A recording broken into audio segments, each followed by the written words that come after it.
So, good morning, and as you can see, it snowed overnight. It started dumping about 5 o'clock yesterday evening, and it snowed pretty heavily all evening. I was setting up my new PC back in the house, so was kind of preoccupied with sorting out some teething issues.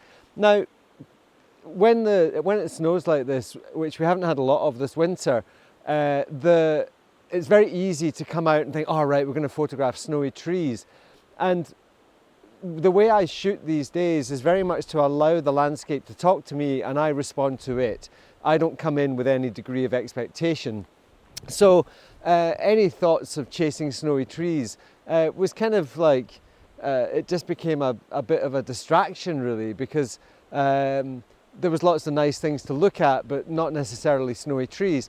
Now, we've just come down to a little river near the house, and the thing that's attracted me today is the beautiful rocks in the river, which are red and kind of striated, and there's lots of textures and color shifts. And funnily enough, in this monochromatic landscape today, it's the color of the rocks in the river that are speaking to me the loudest. So I've made a few photographs, just handheld with a fast shutter speed and a circular polarizer, that they might not mean anything to anybody else, but they were fascinating for me. And therefore, I've had a beautiful morning. The sun's coming out, the sky's getting clear. I don't think the snow's going to last terribly long, but yeah, being out in the countryside, feeling good, looking at what we engage with and making photographs that kind of mean something to us. It kind of sums up where I am right now as a landscape photographer. So I'm going to stop yakking to you guys and get back to it.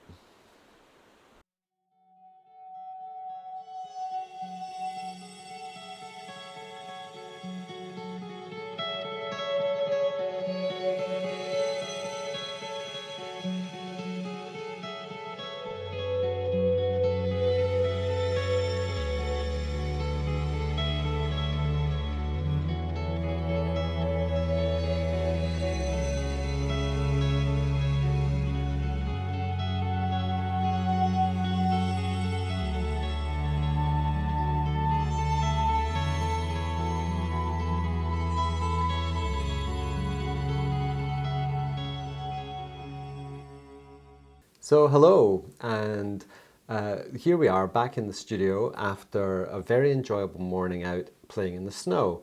Now, the point I want to make in today's video is we can go out with a bunch of expectation. We can think about things that we might want to shoot, but at the end of the day, we don't really know what's out there, especially if we're just going out exploring and with an open mind.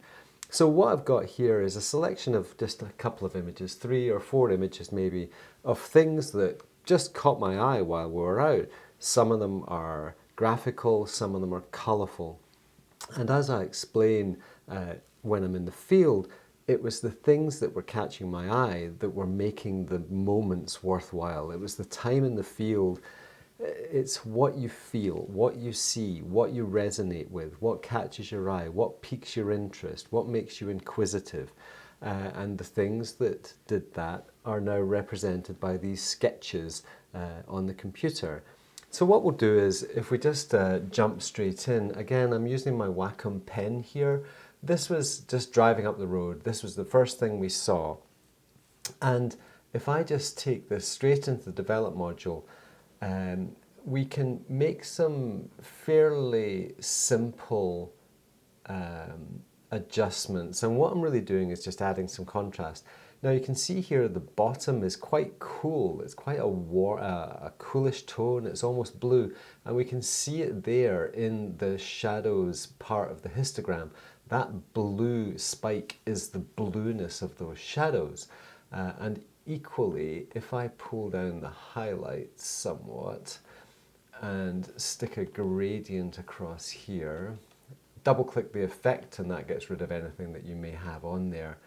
If I pull down the highlights there, if I warm that just a fraction, we end up now with a warm sky and a cool foreground, and that's really kind of what was there when we saw it, was this light spilling over because the sun was off to the right hand side there. I'm just going to take down those a little bit more, make it just a tiny little bit moodier.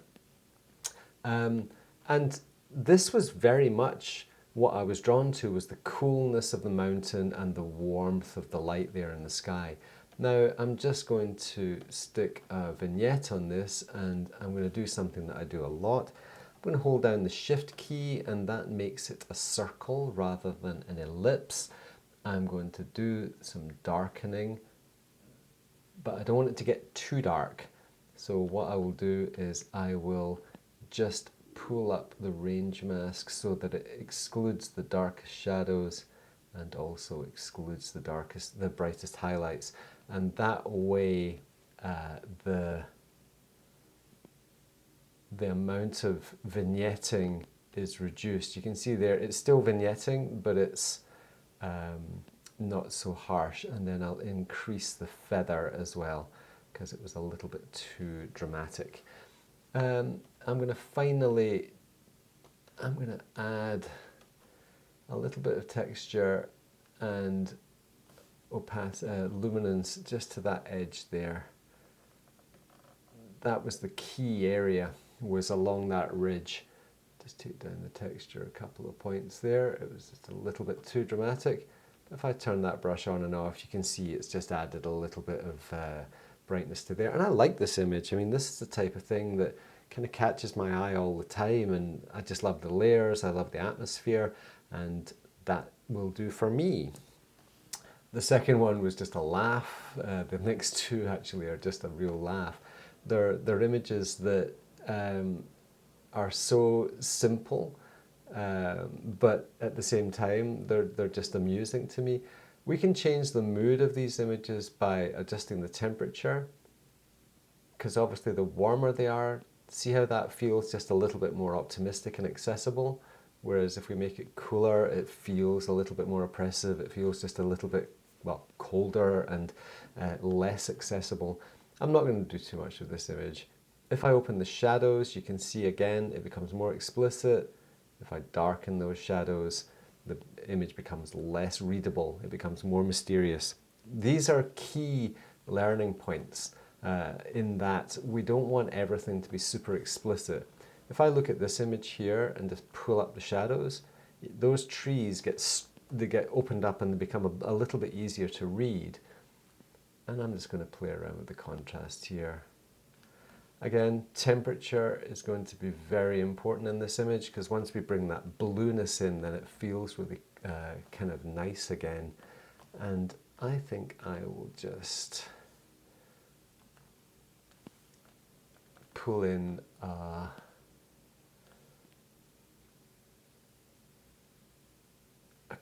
you can vignette any way you want. You can vignette with temperature, you can vignette with exposure, you can vignette with absolutely any effect that you want. And I kind of like that. And again, they're not particularly sophisticated images perhaps, but they make me smile. I need to check my little arrow there. And there we go. Just get rid of that little bit there. Now, this one I worked, if I compare these two, I worked, the one on the left I actually worked in Photoshop, and I used Tony Kuiper's luminosity masks to make a selection of these darker tones, and then I used the screen blending mode to just brighten just those darker tones. Then I put a curves and a levels adjustment on top of everything, and I'll show you that in a moment. I'll take you into Lightroom to show you that, because it may, into Photoshop, to demonstrate that. In fact, let's do that now. I should be able to open the layers. We open the original. This is where the high-powered computer starts to come into its own, when it starts to do things a little bit quicker. Fingers crossed it should open this quite quickly. And yeah, so we can see here on the right-hand side, I've got a group that that's masked. I have a mask over this group. And I've got 1, 2, 3 curves adjustment layers with a luminosity mask that's just covering these darker tones. and then a levels adjustment and a curves adjustment that brighten everything. And if I turn that off, you can see that that's the effect that that has. So I've managed to paint out most of that dark rocks on the snowy background, which has allowed this tree to kind of shine a little bit more. That's something I might come. I did this using Tony Kuiper's luminosity masks, and it's a super powerful way to do things. But now is not the time to get too much into that. Now, finally for today, these were ironically the things that really caught my eye when I was out. In a monochromatic landscape, it was the only colour in the entire scene. So if I have a look at how these will develop, I kind of like the kind of heart structure of this thing. This was just clear water running over these beautiful rocks. And again, if I introduce a bucket load of contrast by super darkening the exposure and then adding luminosity with the white slider, you can see how much color is in that file. Now, one of the key components, or one of the key learning points, is that saturation is connected to contrast. The more contrast we have, the more saturation we have. Equally, exposure affects saturation. As we darken images, the colors get more saturated as well. So that's why that combination of darkening the image and adding luminosity again with the whites is such a powerful tool. Now, I've had some comments about my use of the camera calibration. The camera calibration is a super powerful way to bring warmth and saturation to warm colors. Now, the RGB color space, each slider in Lightroom here corresponds to part of that RGB color space. And this blue primary, I can increase the saturation of the blue primary. And what it's doing is it's increasing the blue component of the RGB color space. So it's not just the blues that get saturated, it's any color that has blue as part of it. You know how you have RGB colors and it's 26, 49, 38. What that means is that 38 parts of it are blue, so you're increasing the saturation of that part. Now, if the blues start to get more saturated, you can come in with your HSL, hit your little button here and come in and pull down the blues. And what that's doing is that's targeting the blue color directly. And what you're then doing is desaturating the blues. In the camera calibration, we're increasing the blue component of the RGB color space, and that's a very different thing entirely. So I kind of just love these crazy, kind of trippy textures on top of this. I mean, I just find it a fascinating thing to look at. It's totally fractal. I kind of look at it now and wish I had a macro lens with me because some of this stuff is superfluous.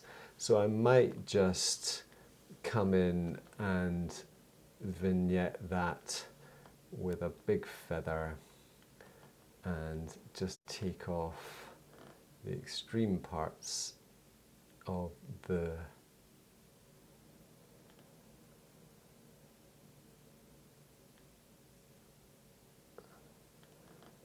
and that's going to just allow me to take a little bit of the heat off that. And open the shadows a touch. And there we go. So yeah, like I said, a lot of these images don't have to be super complicated. I'm going to add a bit of texture to that and a bit of clarity just because it's that really crazy colors that I actually like. So in terms of today, if we just said that those four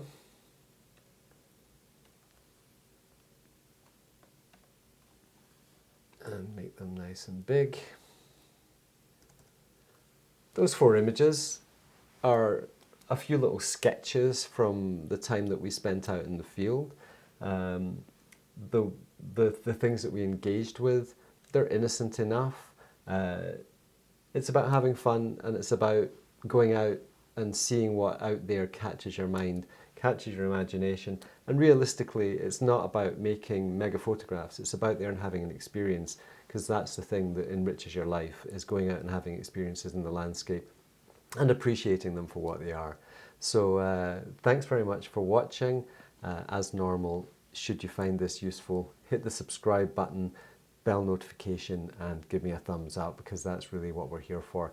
So thank you very much, and have a great time. Until next week.